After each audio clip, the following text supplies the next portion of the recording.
Lekala la botšhotšhisi jwa bosetšhaba le netefaditše gore mopresidente wa Maloba Jacob Zuma o ya go dira kgopelo ka kgorotsheko ya godimo ya Pietermaritzburg go šutiša molato wa gagwe wa bomenetša ka lebaka la ge a lwala.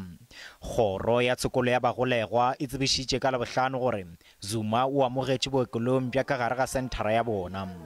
Kgopelo ya go ikgetha ya Zuma e be e beetšwe letšatšing la go sasa.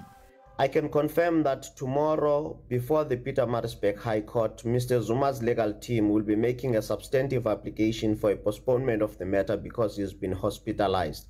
However, as the prosecution team, we were ready to argue the special plea, but these are circumstances that are beyond our control.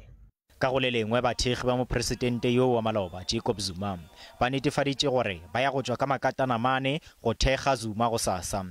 Le ge go le bjalo, maphodisa a re a hlobaetšwa ke palo ya godimo ya batho ba ba tsenelago mekgobokano ge Zuma a tšwelela pele ga kgorotsheko ka la gore seo se kgahlanong le melao ya gabjale ya COVID-19. Zuma gabjale o kgolegong morago ga go ahlolelwa dikgwedi tše 15 mabapi le go tshela taelo ya kgorotsheko.